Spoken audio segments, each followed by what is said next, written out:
Hello friends, my kitchen my રેસિપીમાં આપનું સ્વાગત છે। આજે આપણે શિયાળાની સ્પેશિયલ ચા બનાવીશું। જો તમે ચાના રસિયા હોય અને તમને પણ આદુવાળી ચા ભાવતી હોય તો કઈ રીતે બે રીતથી ચા બનાવી શકાય છે અને સાચી રીત કઈ છે તેની ટિપ્સ સાથે હું તમને આજે આ રેસિપી શીખવાડીશ। તો વિડીયો સારો લાગે તો લાઈક અને શેર જરૂરથી કરજો। અને જો તમે મારી ચેનલ ઉપર નવા હોય અને મારી ચેનલને હજુ સબસ્ક્રાઈબ ન કરેલ હોય તો સબસ્ક્રાઈબ કરી બાજુનું બેલ બટન દબાવવાનું ભૂલશો નહીં, જેથી કરીને તમને મારા નવા વિડીયોનું નોટિફિકેશન મળતું રહે। તો પહેલી રીત છે, આદુને આપણે વાટીને ચામાં નાખીશું। તેના માટે આપણે ગેસની ફ્લેમ ચાલુ કરીશું અને જે વાસણમાં આપણે ચા બનાવવાના હોય તે વાસણમાં પહેલાં આપણે આ રીતે થોડુંક પાણી નાખી અને તેને આ રીતે એકવાર પાણી નાખી અને સાફ કરી લેશું। આ પાણીને આપણે દૂર કરી લેશું। ઘણી વખત એવી ફરિયાદ હોય છે કે દૂધ ફાટી જાય છે, તો આ રીતે તમે એકવાર વાસણમાં પાણી નાખી ગરમ કરીને કાઢી નાખશો તો જે દૂધ ફાટવાની સમસ્યા છે તે દૂર થઈ જશે। આ રીતે સારી રીતે વાસણને સાફ કર્યા પછી હવે આપણે કપના મેઝરમેન્ટથી 1 કપ જેટલું પાણી લેશું અને તે જ કપના મેઝરમેન્ટથી આપણે દૂધ લેવાના છે। તો તેની પહેલાં આપણે ચાની ભૂકી એડ કરીશું અને સાથે સાથે ખાંડ પણ એડ કરીશું। તો અત્યારે મેં પોણી ચમચી જેટલી ચાની ભૂકી અને 3 ચમચી જેટલી ખાંડ એડ કરેલ છે। હવે આપણે આદુને વાટીને એડ કરીશું। ચામાં આદુ વાટીને નાખવાથી એન્ટી ઇન્ફ્લેમેટરી અને એન્ટીબેક્ટેરિયલ તત્વો હોય છે, જે ચામાં મિક્સ કરીને પીવાથી શરદી, ખાંસી, ગળામાં ખરાશ તેમજ પાચનની જેવી સમસ્યા દૂર થાય છે। તો આ રીતે આદુ નાખવાથી ચાની સુગંધ સરસ આવે છે, સાથે સાથે તેનો સ્વાદ પણ મસ્ત આવે છે। તો તમે જોઈ શકો છો 2 મિનિટમાં આપણું પાણી છે એ સરસ ઉકળવા લાગ્યું છે। તો હવે તેમાં આપણે 1 કપ જેટલું દૂધ એડ કરી દઈશું।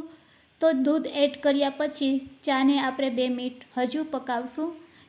અહીંયા તમારે 1 એલચી નાખવી હોય તો તમે નાખી શકો છો સ્વાદમાં વધારો કરવા માટે।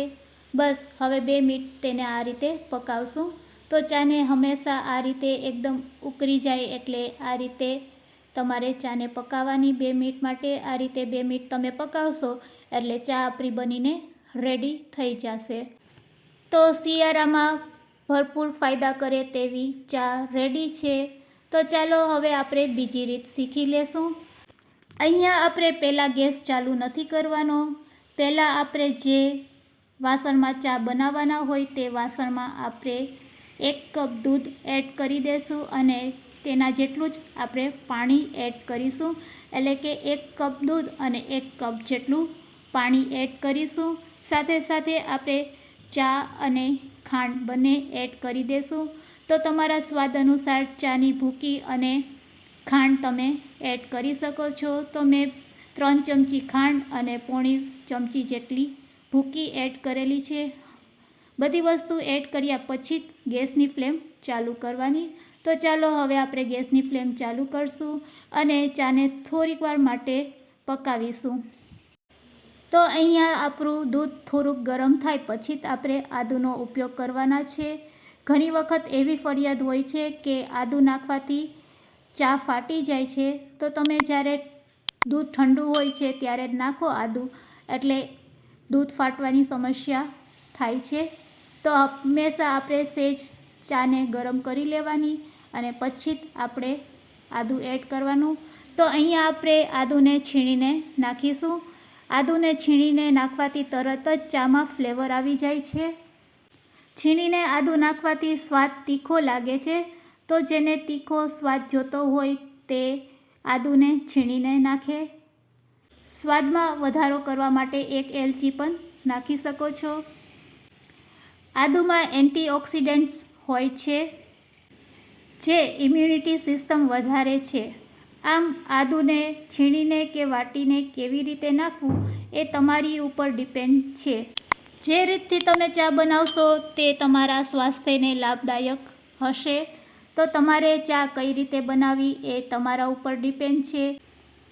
તો તમે જોઈ શકો છો 2 મિનિટ આપણે આ રીતે ચાને પકાવશું એટલે સરસ ચા આપણી બનીને રેડી થઈ જશે। તો અહીંયા આપણી ચા બનીને રેડી છે। ચાલો હવે આપણે ગેસની ફ્લેમ બંધ કરી દઈશું।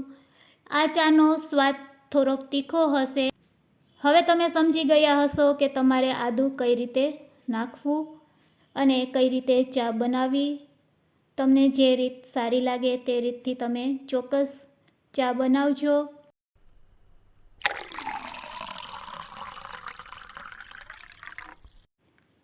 આજનો આ વિડીયો તમને કેટલો યુઝફુલ લાગ્યો તે મને કમેન્ટ્સમાં જરૂરથી કહેજો અને ખૂબ જ ઉપયોગી લાગ્યો હોય તો શેર કરવાનું ભૂલશો નહીં। શિયાળાની ઋતુમાં ચા તો ખૂબ જ જરૂરી છે, તો જરૂરથી ટ્રાય કરજો।